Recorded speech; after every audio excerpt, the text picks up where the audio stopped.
Johnny Carson had just finished his opening speech on The Tonight Show when he joked with his guest, Clint Eastwood. Johnny started to cry when Clint did the next thing. It was a secret that the toughest man in Hollywood had kept secret for 15 years. The date was November 14, 1985. The offices of NBC are in Burbank, California. No one saw it coming, but one of the most memorable moments in TV history was about to happen on The Tonight Show with Johnny Carson. There was no plan for this part. Not a single practice or plan was used. Someone who had worked on the show for decades later said they'd never seen or experienced anything like what happened that night because it was so real and emotional. There were 465 people in the studio audience who had to wait months for tickets. They had no idea what they were about to see would forever change how Americans saw Clint Eastwood. After 23 years behind that desk, Johnny was at the top of his game. He had talked to leaders, movie stars, and entertainment legends from every field. He believed he had seen everything. He was wrong. The crowd went wild when Clint Eastwood came out from behind that famous rainbow screen. He walked with the slow, deliberate step that made him famous. As an American, he was 6 feet 4 inches tall and had eyes that could stop a man in his tracks from 50 yards away. He sat down in the guest chair after shaking Johnny's hand. Most people who watched didn't know that these two guys had been friends for almost 20 years. They played golf at Johnny's house in Malibu and ate dinner late at night without cameras around. Behind the Hollywood masks, they knew each other. The interview began normally. Clint was running ads for his new movie, Pale Rider. They told each other tales. People in the room laughed. It all felt normal and relaxed. But after about 15 minutes, Johnny leaned forward and looked at me with a sly grin. He was going to joke. Some simple, safe fun between old friends. Clint Eastwood had been hiding a story since the night his father died in a hospital room in 1970. Johnny didn't know this, and no one else in the studio did either. A promise that was kept hidden, a deep sadness that made the man who never cried appear weak on TV about to break down in tears. Before we go any further, tell me in the comments where you're watching tonight. If you're new, welcome to Celebrity Unseen, where we tell you the stories behind the stars that haven't been told before. Things were going well with the interview. Clint was at ease and entertained the crowd with stories from behind the scenes of Pale Rider. People couldn't get enough of his dry humor. After that, Johnny chose to have fun. He said that Clint was known for being quiet and strong. Drew attention to his most famous parts, like the man with no name, Dirty Harry, and the cowboy whose squint said more than his words. People in the room laughed. Johnny leaned back, and that smile spread across his face. I've heard some interesting things about you over the years, Clint. You don't talk about your secret skills. Clint made a face. Is that true? Johnny made a big motion toward the grand piano that was next to Doc Severson's band. I think I heard that you play the piano. Is that real, or is it just Hollywood make-believe? People in the room laughed. The idea didn't make sense. Tickle the ivories with dirty hair. The man on screen who had killed 500 bad guys was relaxing to a soft tune. Johnny pushed harder, making the most of the chance. Why don't you play us something?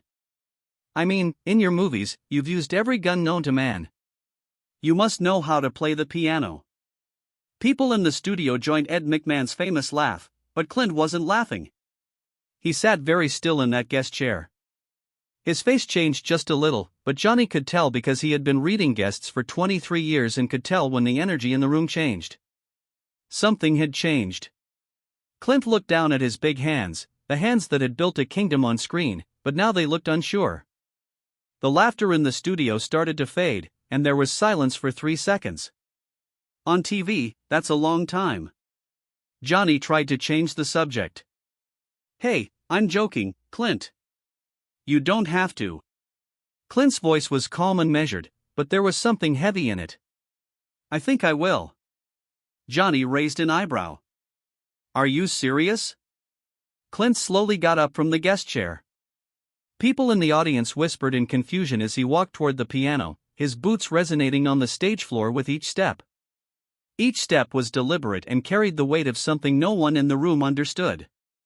He sat down at the bench and hovered his hands over the keys. The studio went silent. Doc Severson put down his trumpet. Ed McMahon's smile turned serious. Camera operators looked at each other. Johnny got up from behind his desk and walked closer. Then, for the first time in his career, people saw vulnerability in Clint Eastwood's eyes. What happened next 3 minutes would reveal a secret Clint had been holding on to since the night his father died, a promise he made in a hospital room that he thought he'd never have to keep. To understand why this moment was so important, we have to go back to Oakland, California, during the Great Depression. Clint Eastwood Jr. was born on May 31, 1930, in San Francisco, California. But the Eastwood family didn't know stability because Clint's father, Clinton Sr., was always looking for work. The family moved around a lot. By the time Clint was 15, he had lived in more towns than most people see in their whole lives. His father worked as a steel worker, a gas station attendant, and a bond salesman, doing whatever it took to make ends meet. His mother, Ruth, kept the family together by sheer willpower. She was the steady hand when everything else was going wrong. They didn't have much in those early years, but Clinton Eastwood Sr. had a secret love, music, especially the piano. He played jazz standards, Beethoven, and sometimes his own compositions when he was younger, before the Great Depression tore through so many dreams. People who heard him play said he could have done something with it, but work, family, and survival got in the way, and the piano became a distant memory that he only touched in secret moments. Late at night, when young Clint was supposed to be sleeping, he would hear his father playing softly on whatever old piano they had access to. The notes would float through the thin walls of the rental house they were living in that year, and Clint would sneak out of bed and sit on the stairs to listen. His father never knew he was there. Those moments became some of his most cherished childhood memories. Clint wanted to learn, but there wasn't enough money or time for lessons, and his proud father never offered to teach him. Maybe because the piano reminded him of all the things he'd given up. As Clint got older and started dreaming of being in Hollywood, his father supported him wholeheartedly. "You've got something special, son," he said, even when other people said acting was a foolish dream and rejection letters kept coming in. "Don't let anyone tell you different," Clinton Sr. would say. In 1965, Clint, who was becoming famous thanks to the spaghetti westerns, sat with his older, sicker father at the family home in Northern California. As the sun went down, they sipped drinks on the back porch. His father stood still and thought. "Clint, can I ask you something?" "Anything, Dad?" "One day, when you have time and the movies slow down, will you learn to play the piano?" Clint looked at him funny. "Not for audiences. Not for Hollywood. Just learn it for yourself. Show people that tough guys can be gentle too. That strength and music aren't opposites." Clint smiled, not fully understanding the weight of the request. "Sure, Dad." One day he'd promised the way sons promise their fathers things casually, lovingly, without realizing how much those words would come to mean. Then life happened. The man with no name, Dirty Harry, director, producer, Hollywood legend. The promise faded into the background noise of a career lived at full intensity until February 1970 when Clint received a phone call that changed everything. His father had suffered a massive heart attack. The doctor said to come quickly. There wasn't much time. Clint dropped everything. He was on set in the middle of production, but none of that mattered.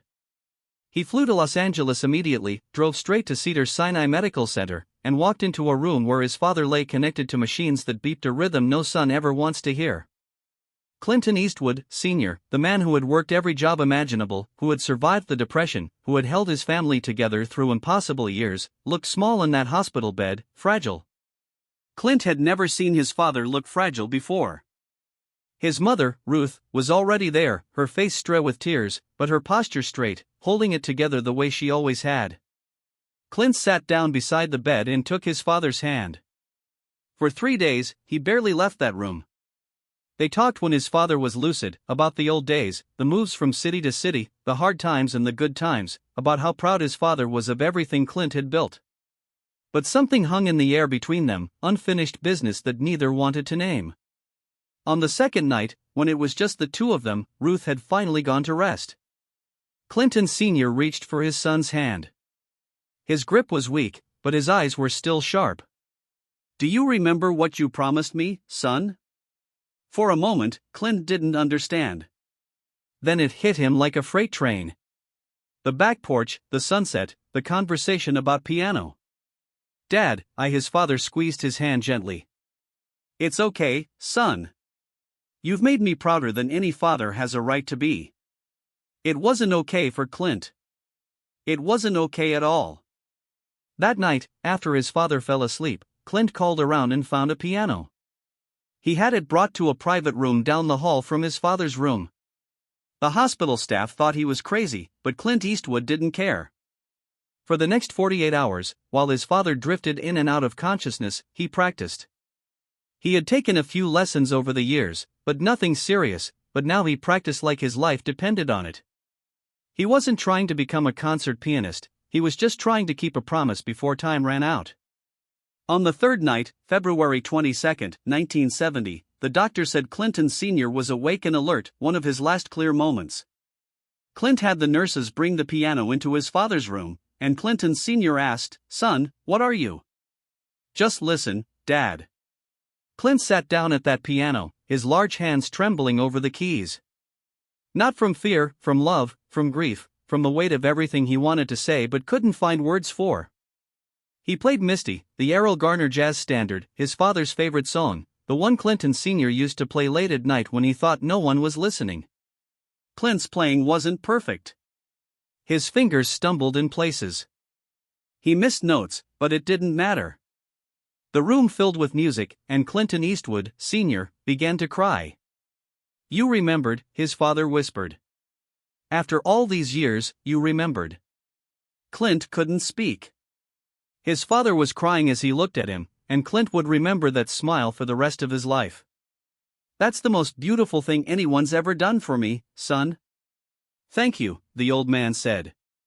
They held hands in silence, and the machines kept beeping. Outside, time kept going, but inside that room, it seemed like time had stopped. 2 days later, Clinton Eastwood, Sr., died peacefully in his sleep. He knew that his son had kept his promise. Clint never told anyone about that night, not the press, not his co-stars, and not even most of his family. The piano was quietly taken from the hospital, and Clint went back to work and hid his grief behind the tough exterior that everyone expected. For 15 years, that moment stayed private, and the song stayed silent until Johnny Carson made a joke. Now, sitting at that piano on the Tonight Show stage, Clint Eastwood felt the weight of those 15 years pressing down on him. 465 people watched, and millions more at home. He put his hands on the keys and got ready to play for the first time since his father was in the hospital. The studio lights felt hotter than Clint remembered, and the silence was thicker than any Western standoff. He touched the keys, and the first notes of Misty echoed through Studio One at NBC Burbank. The audience shook, and some knew the song. But it wasn't what he played that amazed them, it was how he played. It wasn't like a movie star showing off a party trick. Like a famous person doing something weird just for fun. Like a man playing for someone who wasn't there anymore. Every note had meaning. Every pause held a memory. Every chord seemed to pull something from deep inside him, something he'd been holding back for 15 years. Doc Severson put down his trumpet and looked at the band members. Ed McMahon's happy face turned serious. The crowd stood still. No one coughed, moved, or breathed. This wasn't fun anymore, it was holy. Johnny Carson stood behind his desk with his mouth slightly